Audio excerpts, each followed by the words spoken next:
അധികാരം, ബലപ്രയോഗം എന്നിവ മാനദണ്ഡങ്ങളായിട്ടുള്ള രാഷ്ട്രീയ സമൂഹത്തിൻ്റെ നിലനിൽപ്പ് യഥാർത്ഥത്തിൽ പൗരസമൂഹത്തിനു മേലുള്ള പ്രത്യയശാസ്ത്രപരമായിട്ടുള്ള അധീശത്വത്തിൻ്റെ ഒരു ഫലമായി സംഭവിക്കുന്നതാണ്.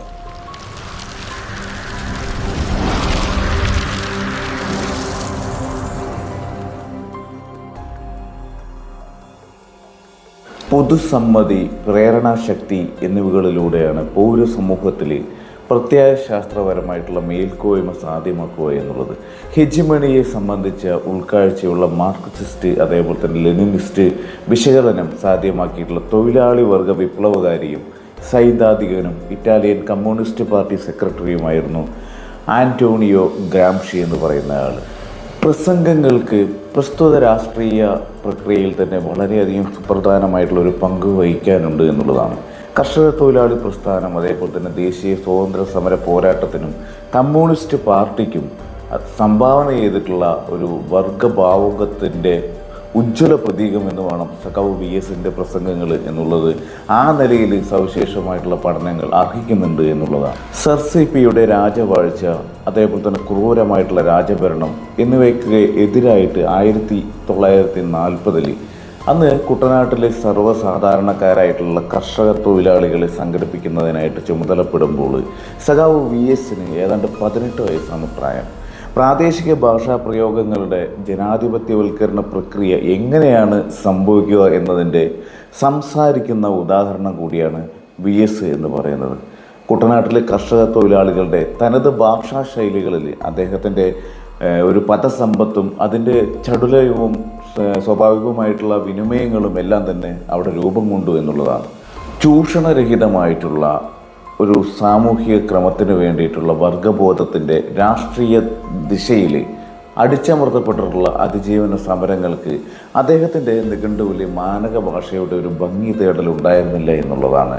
സോഷ്യലിസത്തിനും കമ്മ്യൂണിസത്തിനും വേണ്ടിയുള്ള അദ്ദേഹത്തിൻ്റെ ആജീവനാന്ത സമര പോരാട്ടങ്ങളിൽ ഭാഷ കേവലം ഒരു ആശയവിനിമയ ഉപാധി മാത്രമായിരുന്നില്ല, മറിച്ച് ഭൗതികവും സാമൂഹികവുമായിട്ടുള്ള പ്രയോഗം എന്ന നിലയിൽ ഭാഷ അധികാര ബലാബലങ്ങൾ എന്നുള്ളത് മാത്രമല്ല ചരിത്രം, പൊതുബോധം എന്നിവകളെ രൂപപ്പെടുത്തുന്നതിലെ പ്രധാന ശക്തി എന്ന തിരിച്ചറിവും തദ്ദേശീയവും അതേപോലെ തന്നെ തനതുമായിട്ടുള്ള ഭാഷാ ശൈലികളിൽ കാലദേശത്തെ ഭേദമന്യേ ഉറച്ചു നിൽക്കാൻ VSന് അതിന് പ്രേരണ നൽകി എന്നുള്ളതാണ്.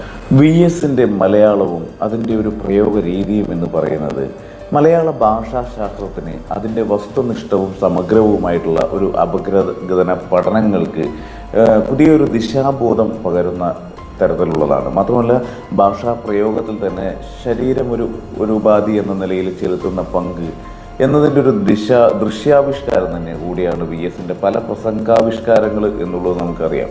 വാക്കുകളുടെ ഊക്കിൽ ശരീരം വില്ലുപോലെ വളയുകയോ വികാര വിശുദ്ധതകൾക്ക് അനുസരണം, അതായത് സ്പ്രിങ്ങിന് സമാനം ചലിക്കുകയോ ചെയ്യുന്നു എന്നുള്ളതാണ്. അദ്ദേഹം സംസാരിക്കുമ്പോൾ അദ്ദേഹത്തിൻ്റെ ബോഡി അത്തരത്തിൽ ചലിക്കുന്നത് നമ്മൾ ശ്രദ്ധിച്ചിട്ടുണ്ടാവും.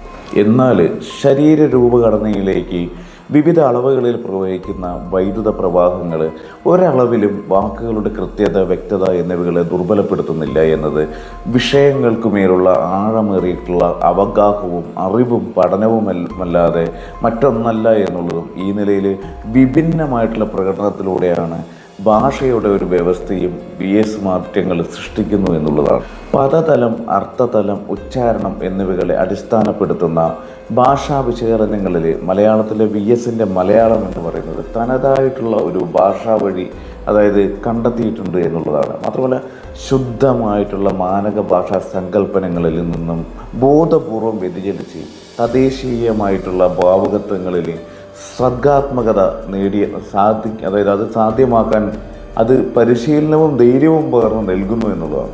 കലയിലും സാഹിത്യത്തിലും സിനിമയിലുമെല്ലാം മാനക ഭാഷാ പ്രയോഗങ്ങളിൽ നിന്നും ബോധപൂർവം വ്യതിചലിക്കുന്ന പരീക്ഷണങ്ങൾ അനവധി കാണാം നമുക്ക്. VS സംസാരിക്കുമ്പോൾ ഭാഷാ പ്രയോഗങ്ങളിലെ നീട്ടലുകൾ, താളബദ്ധമായിട്ടുള്ള കുറുക്കലുകൾ, അതേപോലെ തന്നെ ചില ഊന്നലുകൾ, ശബ്ദ സംവിധാനങ്ങൾ, ഉപമകൾ, ഉൾപ്രേക്ഷകൾ, അനുപ്രാസങ്ങൾ തുടങ്ങിയവകളിലെല്ലാം തന്നെ VS തനതായിട്ടുള്ള ഒരു ഒരു രീതിശാസ്ത്രം വെച്ച് പുലർത്തിയിട്ടുണ്ടായിരുന്നു. തിരുവിതാംകൂർ, വള്ളുവനാടൻ, മലബാർ മലയാള ശൈലികളുടെ വ്യാഖ്യാനങ്ങളൊന്നും തന്നെ അനുവാചകരെ സ്വാധീനിക്കുന്നതിൽ VSന്റെ പ്രസംഗ ശൈലിക്ക് തടസ്സമായതേയില്ല.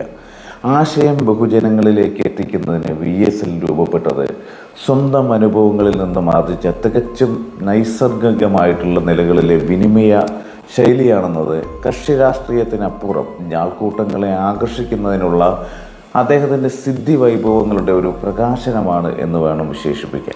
തികച്ചും ദാർശനികമായിട്ടുള്ള ചിന്താ പദ്ധതികൾ അവതരിപ്പിക്കുമ്പോഴും സ്വതസിദ്ധമായിട്ടുള്ള ഭാഷാ ശൈലിയിൽ തുടരാനായതും അത് ആൾക്കൂട്ട ക്രേഡർ ഭേദമന്യേ തുല്യ പ്രാധാന്യത്തോടെ ഉൾക്കൊള്ളപ്പെട്ടതും ഒക്കെ തന്നെ സാംസ്കാരിക രാഷ്ട്രീയ ചരിത്രത്തിലെ ആശയവിനിമയങ്ങളിലെ ഭാഷാഭേദ ഭൂപട നിർമ്മാണത്തിലെ നാഴികക്കല്ലുകളിലൊന്നാണ്. ഫിനാൻസ് മൂലധന താല്പര്യങ്ങൾ വെച്ച് പുലർത്തുന്ന ചില മുഖ്യധാര മാധ്യമങ്ങൾ VSന്റെ മലയാളത്തെ ഈ ഇടക്കാലത്ത് വളരെ നിലവാരം കുറഞ്ഞത് എന്ന നിലയിൽ വ്യാഖ്യാനിക്കുന്നതിനും അതിന്മേലൂന്നി ശരീരം നിന്ന് നടത്തുന്നതിനും ചെലവഴിച്ചിട്ടുള്ള ഊർജവും അതേ VSന്റെ ഭാഷയെ ഉദാത്തമെന്ന് വിശേഷിപ്പിച്ച് വാനോളം പൂഴ്ത്തിയതും മാധ്യമങ്ങളുടെ ഇരട്ടത്താപ്പ് ഒളിവാക്കുന്ന ചരിത്ര സന്ദർഭങ്ങളിലൊന്നാണ്. ഇത് തിരിച്ചറിഞ്ഞ് മാധ്യമങ്ങളിലൂടെ വർഗ സ്വഭാവത്തെ വിശകലനം ചെയ്യുന്നതിൽ VS ഉയർന്ന ജാഗ്രത പാലിച്ചു വന്നിട്ടുണ്ടായിരുന്നു.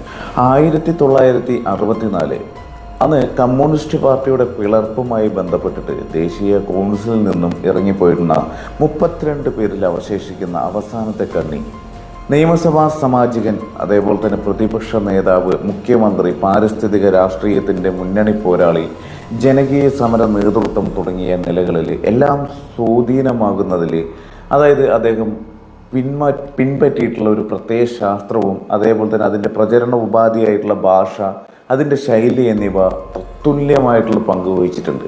VSന്റെ ഭൗതികമായിട്ടുള്ള ഒരു അസാന്നിധ്യത്തിലും ഡിജിറ്റൽ മാധ്യമങ്ങളടക്കമുള്ള ആശയവിനിമയ സാങ്കേതികങ്ങളിൽ അതായത് VSന്റെ ഒരു മലയാളം രേഖപ്പെടുത്തിയിട്ടുണ്ട് എന്നുള്ളതാണ്.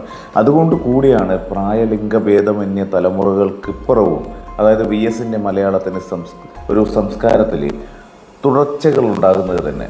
അത് ചരിത്ര ബോധത്തിൽ സ്വാധീനമാകുന്നതും അതുകൊണ്ട് തന്നെ.